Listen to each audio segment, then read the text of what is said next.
नमस्कार, नया वीडियो लेकर हाजिर हूँ मैं नई चीज़ें सिखाने के लिए, नई बातें करने के लिए, मेन्यू के ही बारे में। कहीं मत जाइएगा, सुनते रहिए, एंड तक वीडियो को सुनिएगा। काफ़ी कुछ इंटरेस्टिंग चीज़ें बताने वाला हूँ मैं आपको। आज हम बातें करने वाले हैं उन 3 स्ट्रैटेजीज की जिसकी वजह से आपका ऑर्डर वैल्यू बढ़ता है। सही सुना आपने, मैं ऑर्डर वैल्यू बढ़ाने वाली स्ट्रैटेजी की बात कर रहा हूँ। ऑर्डर वैल्यू क्या है, अगर ये नहीं पता तो गूगल कर लीजिए। पहले तो सिंपल है, पर ऑर्डर आपका टोटल सेल्स जितना होता है that is called order value. अब अगर एक कस्टमर आपको 200 रुपए का ऑर्डर देता है, दूसरा कस्टमर भी 200 रुपए का देता है, तीसरा 250 का देता है, चौथा कस्टमर आपको 210 का देता है, तो मोटा मोटा वी कैन कैलकुलेट कि आपका जो एवरेज ऑर्डर वैल्यू है 220-225 के आसपास है ना। ये जो ऑर्डर वैल्यू है आपका, इसको अगर मुझे बढ़ाना हो, अगर ये बढ़ गया तो सेल बढ़ जाएगी, correct? Because sale is what, order value multiplied by total number of orders in a day, जिसको हम लोग कहते हैं एक दिन में कितने बिल कटे। एंड एवरेज बिल वैल्यू क्या थी, दैट्स द बेसिक कैलकुलेशन। अब अगर मेरे उतने ही बिल कट रहे हैं रोज और हर एक बिल में 20-20 रुपए बढ़ गए, मेरी average ticket size, average bill value या एवरेज ऑर्डर वैल्यू 20 रुपया बढ़ गया, तो उतनी ही मेहनत में मुझे सेल आगे मिल गई ज्यादा। उसी लिए मैं बात करने वाला हूं उन स्ट्रैटेजीज की जो कि आपका ऑर्डर वैल्यू बढ़ाएंगी। स्ट्रैटेजी पे जाने से पहले एक बहुत ही इंटरेस्टिंग सर्वे है, उसका रिजल्ट समझिए। मेरे कैमरे के पीछे वो मिक्स ड्रिंक्स, बियर, वाइन वो सब छुप गया होगा। We are not talking about bar और पब, राइट? सो इंटेंशनल है, जानबूझकर छुपाया हुआ है। कभी और बात करेंगे उसके बारे में, बट मोटा मोटा समझिए, बेसिक ऐसा है कि रेस्टोरेंट के अंदर जो फूड है उसका रेशियो 2/3 है, बेवरेजेस का रेशियो 1/3 है। वो बेवरेजेस में आपके शेक्स भी आ गया, मॉकटेल्स भी आ गए, वो फ्रेश लेमन सोडा भी आ गया, कोल्ड ड्रिंक भी आ गया, सब कुछ आ गया।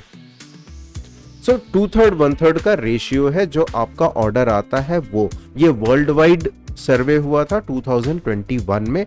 एंड विद इन फूड, अगर मैं विद इन फूड बात करूं, entries is basically main course. So main course is almost 50%, appetizers that is starters is 31% and desserts is only 19%। अब इसका मतलब क्या हुआ, अगर मेरा मेन कोर्स ही सबसे ज्यादा ऑर्डर हो रहा है, स्टार्टर्स कम ऑर्डर हो रहा है, डेजर्ट उससे भी कम हो रहा है, और फूड एंड बेवरेज के रेशियो में 2:1 का रेशियो है, सो इसका इम्पैक्ट क्या हुआ, हमारी स्ट्रैटेजी कैसे बनेगी इसे। अब यहीं से निकल के आती है हमारी 3 कमाल की स्ट्रैटेजी। पहली स्ट्रैटेजी क्या है? पहली स्ट्रैटेजी है identify your highest selling dish. जो लोग मेरा कोर्स कर चुके हैं और वहां पे देख रहे हैं उनको पता होगा, मैं अपने कोर्स में एक सुपरस्टार डिश की बात करता हूं। कैसे कैलकुलेट करते हैं, किस तरीके से मार्केटिंग करते हैं, उसको कैसे पोजीशनिंग करते हैं, कैसे एक डिश आपको 64% रेवेन्यू आपका जनरेट करती है, वो मैं समझाता हूं सुपरस्टार डिश में। जानना हो तो माई फर्स्ट फूड बिजनेस एक बेसिक कोर्स है, नीचे लिंक दिया हुआ है, आप एक बार देख सकते हो। बट अगर आपने वो नहीं किया है तो भी कोई बात नहीं, जो आपकी हाईएस्ट सेलिंग डिश है आप वो निकाल लीजिए and then upscale it. What do I mean by upscale? अब देखिए, जैसे मान लीजिए मैं चाइनीज का रेस्टोरेंट या क्लाउड किचन खोल के बैठा हूं और मेरी सबसे ज्यादा बिकने वाली डिश है चिकन फ्राइड राइस। 180 रुपीज का देता हूं मैं एक पोर्शन चिकन फ्राइड राइस। दिन में अगर 20 ऑर्डर आते हैं तो उसमें से कम 7-8 ऑर्डर तो चिकन फ्राइड राइस के ही होते हैं।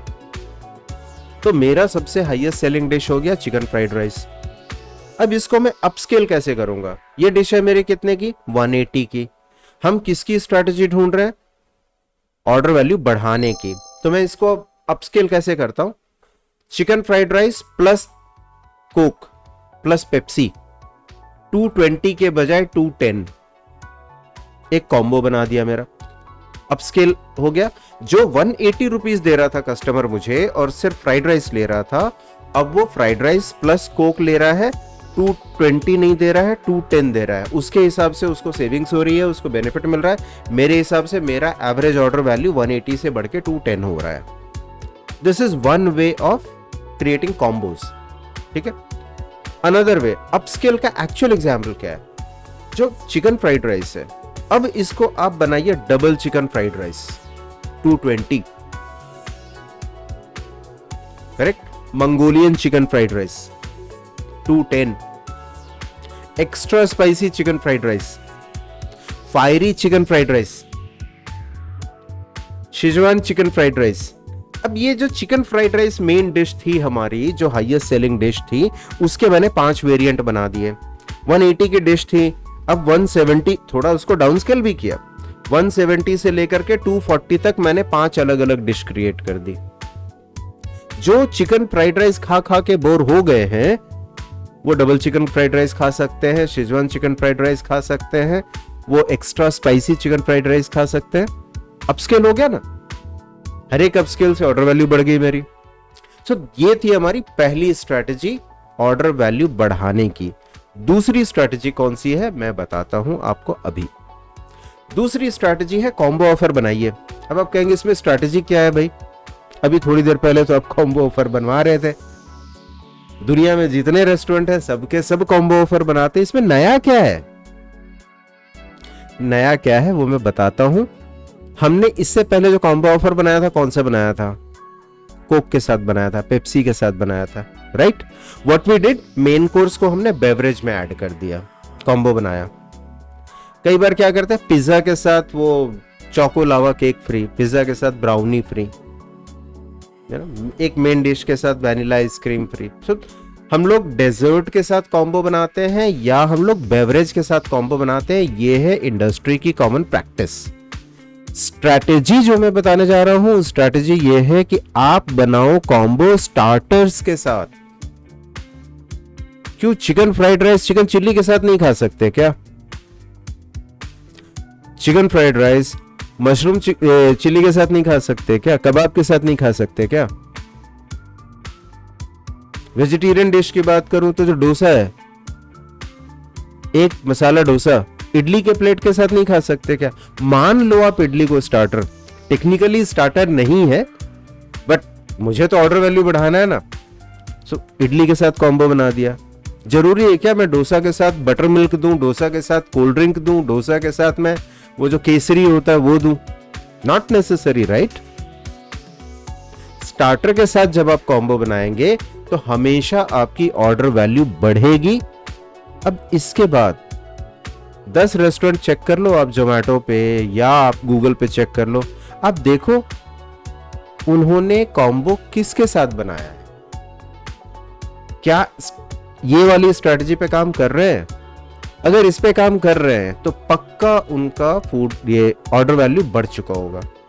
श्योर फायर 100% गारंटीड मेथड है ऑर्डर वैल्यू बढ़ाने का। ऐसा ही एक और गारंटीड मेथड मैं बताता हूं, स्ट्रैटेजी नंबर 3। स्ट्रैटेजी नंबर 3 क्या है? पार्टी पैक बनाओ आप। अगेन आप बोलोगे पार्टी पैक क्यों बनाओ, ये तो क्या बकवास कर रहे हो आप, सभी बनाते हैं, सबके होते हैं, थाली होती है, प्लैटर्स होता है, पार्टी पैक होता है, इसमें नया क्या है? नया है लास्ट की 2 लाइन, ध्यान से पढ़ो आप। मैं क्या कह रहा हूं, आपने नॉर्मल कॉम्बो तो बनाया, chicken chilli plus fried rice is equal to something, ठीक है। इडली 2 इडली प्लस 1 मसाला डोसा, कुछ एक प्राइस, कुछ एक बनाया, ऐसा इंडिविजुअल कॉम्बोज बने हुए हैं। अब मुझे कॉम्बो बनाने हैं, 5 लोग अगर खाएंगे तो क्या खाएंगे? मैं किसी बिरयानी वाले का एग्जांपल लेता हूं। अगर 5 लोग हैं खाने वाले, 2 लार्ज बिरयानी कर देते हैं, एक कबाब प्लैटर कर देते हैं जिसमें 4 अलग अलग तरह के स्टार्टर्स हो, थोड़ा शीख कबाब हो, थोड़ा मुर्ग मलाई टिक्का समझ लीजिए, चिकन आंध्रा की बात करें तो चिकन 65 है, 3-4 अलग अलग स्टार्टर है।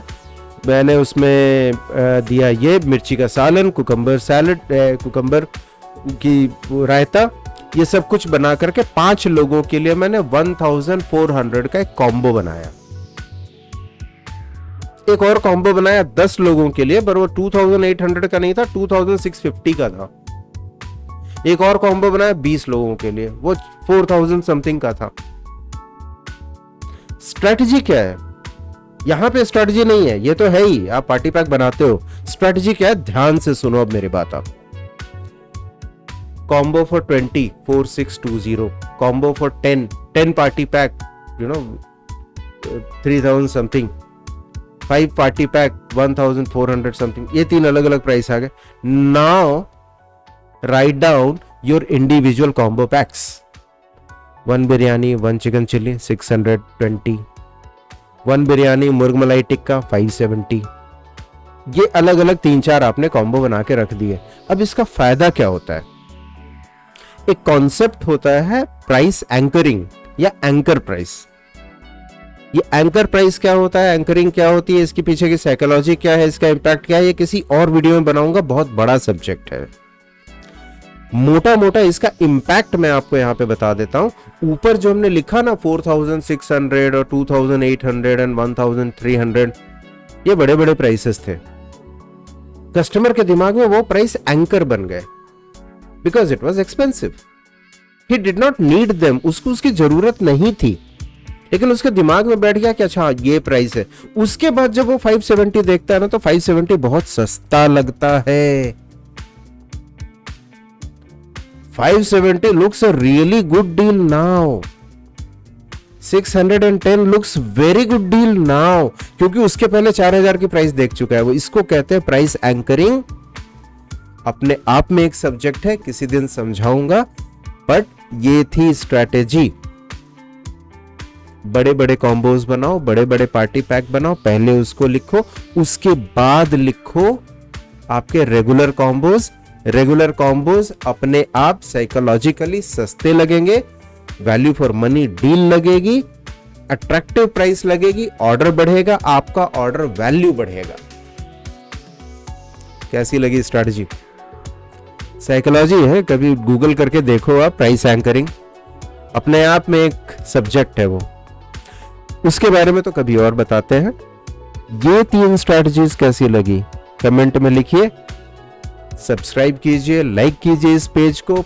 मेन्यू पे और भी वीडियोस आएंगे, दूसरे सब्जेक्ट पे भी आएंगे। किसी सब्जेक्ट पे किसी जगह पे आप अटके हुए हो, आपको समझ नहीं आ रहा करना क्या है, आप पूछो, सवाल पूछो नीचे कमेंट में, जवाब मिलेगा आपको। Take care, good day.